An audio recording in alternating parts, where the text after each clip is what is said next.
Welcome back to the channel, friends. I'm deeply grateful for each and every one of you joining us again today.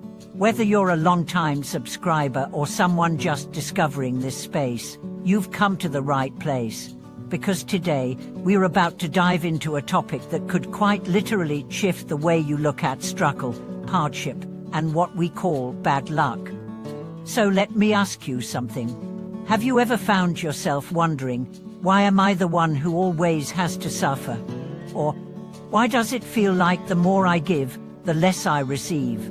If those thoughts have ever crossed your mind, I want you to lean in close, because today, we're exploring a truth that the great Master Guangqin left behind for us, a truth that reveals the sacred connection between suffering and fortune, between enduring hardship and gaining unimaginable spiritual merit. This isn't about glorifying pain for the sake of pain. It's not about being a martyr or pretending that discomfort is fun. No, this is about understanding the deeper mechanics of the universe and your soul. This is about uncovering the spiritual science of why suffering, when consciously embraced, can become your greatest catalyst for growth, clarity, and yes, even abundance. Let's go on a journey. We live in a time when the idea of eating bitterness or enduring hardship is seen as something to be avoided at all costs. The entire modern world seems geared toward pleasure, convenience, and ease. Instant gratification is king. We are sold the idea that happiness is just one click, one swipe, or one purchase away. But what if all this was a trap?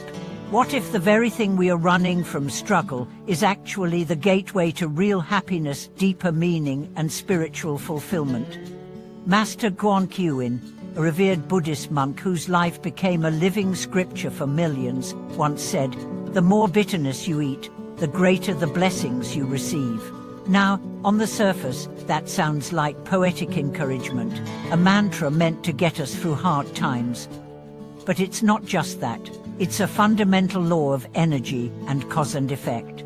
Every ounce of hardship you endure with clarity, compassion, and selflessness becomes spiritual currency. It creates a karmic field so potent, so fertile, that it must bear fruit. Let me tell you a story that Master Guangqin once shared through his actions, not his words. There was a young devotee in Taiwan, eager to deepen his practice. He came to the monastery to seek wisdom, and at first he was full of enthusiasm. But the tasks assigned to him were not lofty spiritual exercises. No, Master Guangqin told him to clean latrines, carry buckets of excrement, sweep dirty floors. The young man was dismayed. "I came to study the Dharma, not to be a janitor," he thought. But he did the work grudgingly, resentfully. Days turned into weeks. His complaints grew. He even considered leaving. Then one morning, as he was grumbling while carrying a bucket, Master Guangqin looked at him with gentle eyes and said, "When you carry this, blessings are beneath your feet." That moment hit like a bolt of lightning. The student finally saw every act of humility was polishing his soul.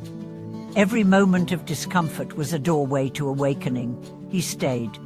Years later, not only did he become a spiritual leader in his own right, but his entire life transformed. Peace, respect, and even material prosperity followed him, not because he chased them, but because he had earned them at the deepest level. Let's pause here. Let that story sink in.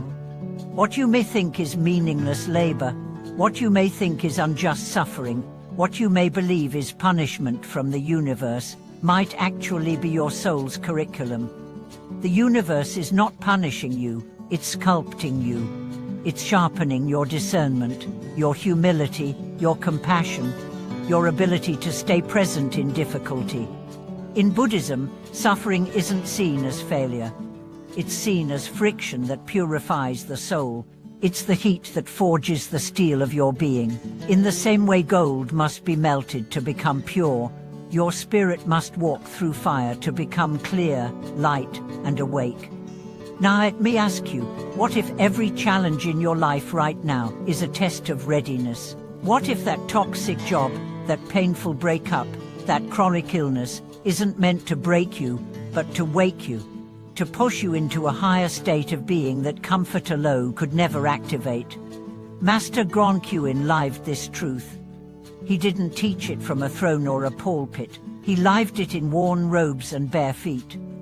He lived it by walking long distances without complaint, sleeping on hard surfaces, eating plain meals, and never asking for recognition. And yet, those who met him swore he radiated power, real spiritual power, not the kind that comes with robes or titles, but the kind that makes you feel calm just by sitting next to him. That is the power of someone who has embraced suffering, integrated it, and transmuted it into radiance. Let's bring this closer to home. Think about your own life. What are the areas you've been resisting, avoiding, running from? What discomfort have you labeled as wrong or unfair? Is it your finances, your health, a broken relationship, your career? Ask yourself, what if the discomfort is the tool, not the enemy? When you do the dishes, even though you're exhausted, you're polishing your patience. When you show up for a loved one despite your own pain, you're expanding your heart. When you work tirelessly without praise, you're building quiet strength.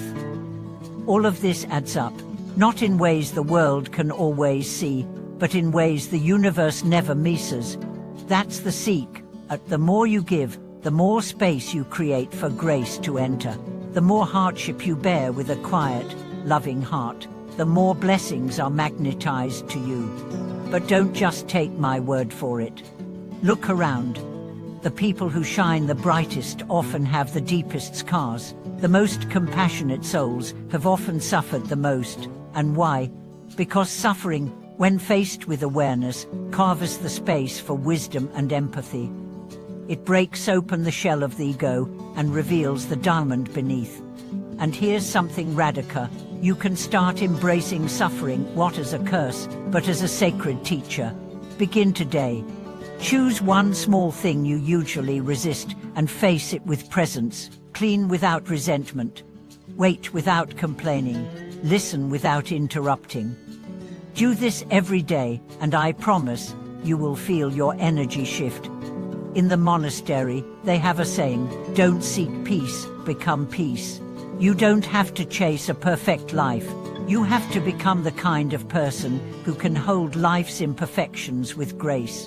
That's real strength, that's real power, that's real fortune. And when people ask, how did you become so lucky?